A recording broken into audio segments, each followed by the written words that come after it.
Olá, bom dia! Observatório Feminino no ar, comigo, Aline Neves, e também comigo aqui hoje a minha amiga de sempre, Amanda Antunes. Amanda, bom dia! Oi, Aline, bom dia para você também, bom dia para todo mundo que nos acompanha. E Alessandra Mendes. Oi, Ale, bom dia! Aline, bom dia, Amanda, bom dia para todo mundo que está com a gente aqui em mais um Observatório Feminino.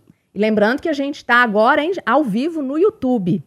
Gente, quem aqui gosta de dançar? Eu não falo dançar profissionalmente, não. É aquela música que você mais gosta de dançar em casa, dançar numa festa. Você sabia que o nosso corpo, ele pode contar histórias quando ele está dançando? Pois é, um projeto super legal que mostra que qualquer pessoa, qualquer mulher pode dançar, foi apresentado aqui em BH e agora ele vai virar documentário, porque nele 180 mulheres de todas as idades, com corpos diversos, dançam as suas vivências, refletindo sobre a existência e também sobre a finitude. Essas mulheres, elas não são artistas, elas não dançam profissionalmente e têm idades que vão dos 30 até, gente, 85 anos, isso mesmo. Elas dançam cerca de 20 músicas que vão desde Oração ao Tempo, de Caetano Veloso, Graças à La Vida, interpretada por Elis Regina, Emoções, de Roberto Carlos, O Meu Sangue Ferve por Você, do Sidney Magal, entre outras. A morte, a gente sabe, né, que ela faz parte da vida. Então, por que será que é tão difícil a gente falar dela? Porque mesmo sabendo que a gente vai morrer um dia, a gente não fala da morte, né, como a gente fala sobre um nascimento. Hoje, o Observatório Feminino recebe a Carol Salete, que é psicóloga, especialista em psicomotricidade e mestre em psicologia da saúde e do desenvolvimento. Há 26 anos, ela utiliza a dança como instrumento para estimular o desenvolvimento psicomotor, cognitivo, socioafetivo e criativo de seus alunos. Ela também dirige e ministra aulas para mulheres maduras no Casulo Estúdio de Dança. Carol, bom dia para você, obrigada pela presença, viu? Bom dia, obrigada a vocês pelo convite. Ô, Carol, eu li, né, sobre o documentário, sobre o espetáculo e fiquei pensando, 180 mulheres dançando, 180 corpos diferentes, 180 vivências diferentes. O que existe? Ou será que existe alguma coisa de igual entre elas? Foi difícil coordenar 180 mulheres? Foi menos difícil do que eu imaginei. Se essas mulheres, elas chegaram até mim procurando uma atividade prazerosa, uma atividade que trabalhasse o corpo, que trabalhasse a saúde, porque de uns tempos para cá, a mulher madura, ela procura trabalhar o próprio corpo, mas do que sobra para a gente como atividade física? A musculação, a hidroginástica e o pilates. E aí, quem quis dançar na vida, chega na idade madura e fala assim, perdi isso, essa oportunidade se eu não dancei até agora. E quando a gente começou a ofertar essas aulas para as mulheres maduras, elas viram que elas podiam pegar os sonhos delas de dentro da gaveta, aquele sonho empoeirado, e que elas podiam dançar. Aí elas chegam até mim com corpos, às vezes, pouco trabalhados durante a vida, sem mesmo uma noção espacial do próprio corpo, às vezes sem trabalho com ritmo, né, com tempo musical, sem trabalho com espaço, sem uma coordenação motora desenvolvida, porque isso não foi trabalhado durante a vida. Mas elas chegam com muita vontade de aprender, com muita vontade de dançar, com muita vontade de tirar as amarras sociais e familiares que elas foram amarrando o próprio corpo durante a vida. E o trabalho mais difícil é você chegar para ele e falar, você pode dançar, qualquer corpo pode dançar. Não importa se é um corpo magro, se é um corpo gordo, se é um corpo novo, se é um corpo mais velho, se é um corpo que tem lesões, porque elas chegam com as histórias de lesões, de doenças, de diagnósticos difíceis na vida, e isso vai marcando o corpo delas. Então, tem todo um trabalho de desconstrução do que é delas e do que são interdições sociais, e também esse trabalho de empoderamento delas saberem que elas podem sim dançar. Carol, eu vejo que a dança é muito você se aceitar também, né? Assim, quando adolescente eu fiz jazz por muitos anos eu sempre gostei muito de dança, assim. E eu danço muito em casa com meu filho, assim. E aquelas danças meio, tipo, meio nada a ver. Eu acho gostoso quando você mexe o corpo, né? Aquelas brincadeiras eu gosto muito. Eu até falei com a Aline outro dia, gente, mas tem um tempinho que eu não danço em casa. Que aí eu falei, gente, por que isso está acontecendo? E aí eu queria saber de você, isso...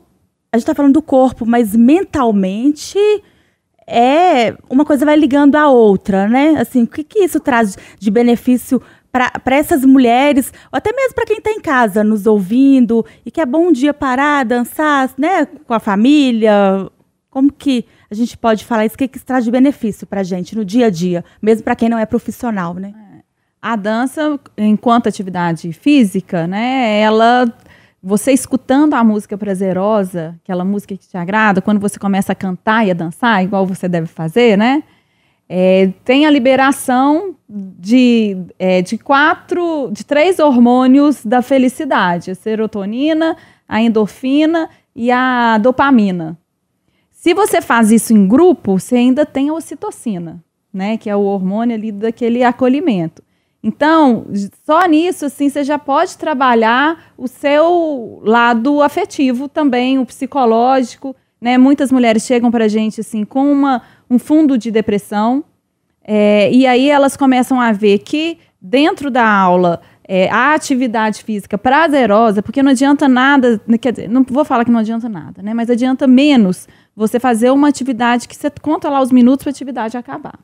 O bom é você ir para você se divertir. Né? Assim, quando você faz uma atividade física que te traz prazer, você vai ser muito mais assíduo. É muito melhor do que você pagar 1 ano de academia, vai 2 dias e depois desiste e perde lá seu plano. Né? Agora, a dança, o que elas encontram? Um grupo de mulheres, né, lá no meu estúdio que vibra na mesma energia, que estão buscando as mesmas coisas, que o nosso lema é: não somos saradas, somos curadas pela dança, porque a gente olha para a dança como esse potencial curativo. E socialmente, quando a gente está com um grupo de mulheres que vão te acolher, que vão falar, trocar experiências, porque você está com problema com a sua mãe, você está com problema com a sua filha, você está com problema no seu casamento, aquele grupo de mulheres, a troca entre esse grupo vai fazer você perceber que você está se sentindo no fundo do poço, mas aquela ali, ela já foi e já conseguiu sair, logo eu vou conseguir também. Então, além da atividade física para você suar, para você se tonificar, quando você faz uma aula em grupo, tem todo esse acolhimento do social. Carol, eu acho muito legal a gente falar sobre como a dança também pode ajudar as pessoas a entenderem, a processarem partes importantes da vida delas. E aí um desses itens, né, que é difícil de processar é a finitude, né? É a morte. Eu tenho uma amiga que ela se encontrou muito na dança, num período muito difícil da vida dela, em que ela teve uma perda enorme familiar e que estava naquele momento ali desesperadora, assim, sem saber onde buscar uma ajuda, e ela encontrou na dança, e ela fala que a dança fez ela encontrar nela mesma a força que ela não sabia que ela tinha para superar todos esses obstáculos.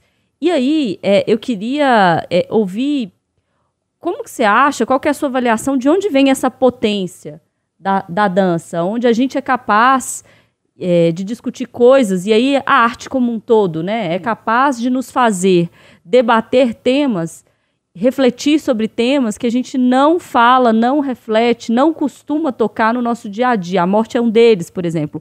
É comum peças que falam sobre isso, né? É comum espetáculos, filmes que falam sobre isso. A gente consegue ver, refletir, e às vezes a gente não discutiu isso em casa, não discutiu com os amigos, às vezes a gente está com aquele sofrimento interno muito pesado, né? Passou por uma situação semelhante e não conseguiu externalizar. De onde vem, na sua avaliação, essa potência da dança, da arte como um todo, para conseguir sacudir a gente e fazer a gente se renovar nesses períodos mais difíceis? A dança, enquanto arte, ela é uma forma de expressão do inconsciente. O nosso inconsciente, ele busca a nossa própria cura, né, dos traumas que a gente vive. Então, a arte, ela permite a elaboração desses traumas, sair de alguma forma. Quando a gente criou, né, o espetáculo, foi uma forma curativa para mim também, falar sobre vida e falar sobre morte. Há um ano atrás eu tive a perda da minha avó, morreu aos 95 anos, e pela primeira vez eu vi a morte chegar em alguém, sabe? Aos poucos eu vi o processo do que era o morrer. E eu fiquei com isso dentro de mim, eu comentava muito, né, sobre isso com as minhas alunas, e ao mesmo tempo que eu comentava com elas falavam assim, pois é, eu já passei isso com a minha mãe, eu passei isso com a minha tia. Então eu fui vendo assim, como que a morte ela está presente cada vez mais na vida da mulher madura, seja pela finitude do próprio corpo, do nosso envelhecimento, que vai nos mostrando os limites, que vão indicando que esse corpo ele está perdendo toda a sua potência. E, por outro lado, a gente começa a cuidar socialmente das outras pessoas que estão passando por doenças, né, acidentes e tal. Aí eu fiquei com isso na cabeça e falei assim, esse ano eu quero propor um espetáculo que fale sobre a vida. Enquanto a gente fazendo parte da natureza. A gente é a natureza, né? A natureza é cíclica e nós somos também. Todos os seres vivos nascem, crescem e morrem. A gente também. E aí eu propus para as alunas a leitura de alguns livros ligados à vida e à morte, da médica, geriatra e paliativista Ana Cláudia Quintana Arantes. Aí elas leram A Morte é um Dia que Vale a Pena Viver, Histórias Lindas de Morrer e Para a Vida Toda Valer a Pena Viver. E aí a gente começou a debater o que era isso, o que é vida, o que é morte. Como preparar o meu corpo hoje para o meu envelhecimento. Que a única forma de eu não envelhecer é eu morrer, né? E senão eu vou envelhecer, meu corpo vai ter... o corpo entra num processo de declínio. E, paralelo a essas leituras, eu li um livro em junho que chama Água Fresca para as Flores, da autora Valérie Perrin. É uma francesa, autora, que conta a história da Violette Toussaint, que é uma zeladora de um cemitério no interior da França. E é uma história belíssima, de muita resiliência, de uma mulher que vai morar num cemitério, para cuidar de um cemitério, e vai trazer vida para aquele lugar que você só associa com a morte. Eu, pelo menos, só associava o cemitério com a morte. E é uma história que inspirou. Aí eu propus a leitura para as alunas, e aí a gente começou a falar assim, como que a gente se identificava com essa heroína. E Violette Toussaint em francês é Todos os Santos. Então, aí é o dia do 1º de novembro. E aí a gente começou a fazer a discussão em cada grupo para ver qual tema dentro do grande tema da vida que o grupo ia querer falar, cada grupo ia querer falar. E foram saindo muitos depoimentos, né? Então, assim, cada coreografia que a gente fez foi sobre ciclos da vida, sobre questões existenciais que a gente precisa se encontrar nessa procura sobre a procura de si mesmo aí durante a vida inteira, sobre doenças, sobre a morte. E aí eu fui organizando todos os temas que foram surgindo em estações do ano. Então, a gente tem o bloco da primavera, o bloco do outono, o bloco do inverno, que é o mais profundo, mais pesado, é a morte nua e crua ali. E depois a gente sobe o morro, vai para o verão, as festanças da nossa vida.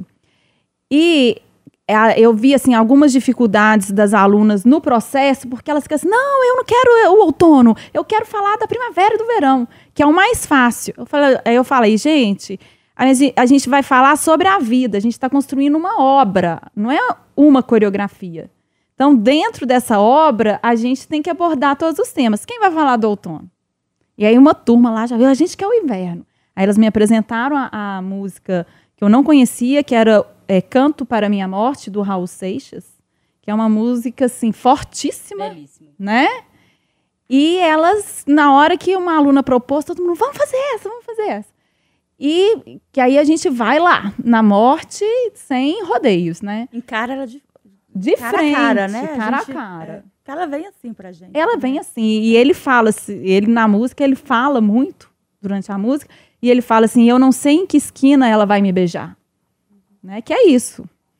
E as alunas, quando a gente fez assim, o primeiro ensaio geral, que elas começaram a ver como que foi essa construção toda, como que elas faziam parte de um todo, elas ficaram assim, maravilhadas por ver que durante o espetáculo todo a gente pôde falar sobre a vida como um todo, em vários aspectos. E aí elas falaram, né, Carol, quando o espetáculo termina, ele pode até começar de novo, né? Eu falei, é o sentido dele ser cíclico mesmo. A vida é cíclica. Eu acho interessante essa questão assim, de idade, né? Assim, porque sempre há tempo para recomeçar, né? Às vezes, mas se eu fosse jovem, o corpo a gente sabe que ele fala, ele mostra. Eu, por exemplo, eu comecei nas artes marciais com 35 anos.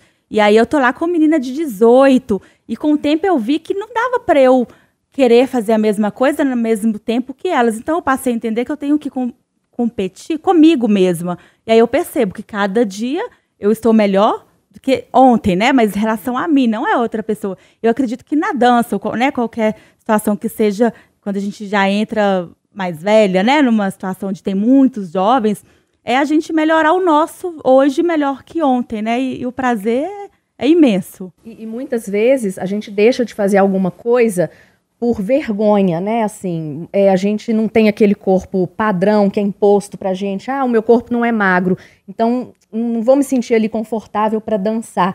Eu imagino que 180 mulheres diferentes, que você ouve muitas histórias assim de superação mesmo, né? Eu quero dançar agora, ou uma mulher que ela, né, acaba se tornando ali bem resolvida, né? Com o corpo, com tudo.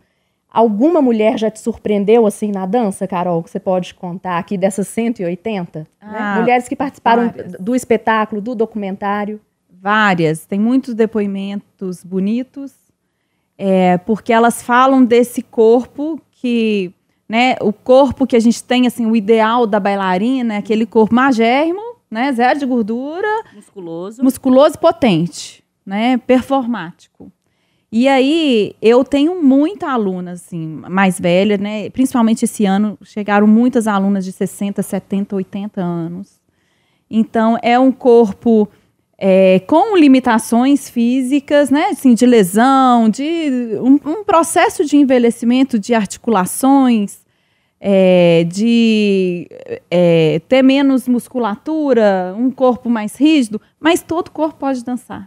E elas, à medida que elas vão fazendo a aula de dança, elas veem que a dança ela é uma expressão assim, da alma, do sentimento. Então, eu não preciso ser performática, eu não preciso colocar minha perna aqui em cima para dançar. A alma, né? É a alma, é a sua intenção ali no movimento. E quando eu fiz o meu mestrado em Psicologia da Saúde do Desenvolvimento, eu fiz uma pesquisa, na época eu trabalhava com crianças, nessa época que eu comecei também a trabalhar com adultas, mas minha pesquisa foi voltada para crianças. Que eu pesquisei a dança e a autoestima. Porque a dança, ela é uma arte diferente da pintura e da escultura. Porque quando você faz uma escultura e uma pintura, aí se alguém vai analisar a minha obra, fala assim, não gostei daquilo ali não. Está longe, está separado. No caso da dança, você vai falar assim, Carol, eu não gostei do jeito que você dançou. Você está falando de mim. Então, é muito colado na autoestima. Uhum. É um trabalho muito grande que a gente tem feito de, assim, quanto mais pessoas com corpos diversos chegam, mais feliz a gente fica. Quanto mais pessoas heterogêneas com relação à capacidade dela de dançar, mais feliz a gente fica, porque numa mesma coreografia a gente coloca uma mulher professora de dança, que dançou a vida inteira, junto com uma sedentária iniciante aos 70 anos. E elas estão dançando a mesma coreografia. E para a gente, isso é a maior riqueza que a gente tem, e no espetáculo, de poder inspirar a plateia, as mulheres que assistem falar assim, olha lá, eu podia estar dançando aquela coreografia, aquele corpo lá é parecido com o meu, aquele jeito de dançar seria o meu jeito de dançar. É um reconhecimento, né? É um reconhecimento. Identificação. Porque se a gente olha só os grandes balés profissionais dançando, aí você fala assim, não, a dança não é para mim, não é nessa vida que eu nasci para isso. E agora, assistindo o espetáculo, assistindo o documentário, todo mundo vai olhar e falar assim, gente, quer saber? Eu posso. Fala pra gente do documentário, né? Tem o espetáculo, o documentário já está sendo feito, já está pronto. Como que surge essa ideia do documentário, a necessidade também dele? O documentário é um desejo da gente de espalhar essa boa notícia para mais pessoas.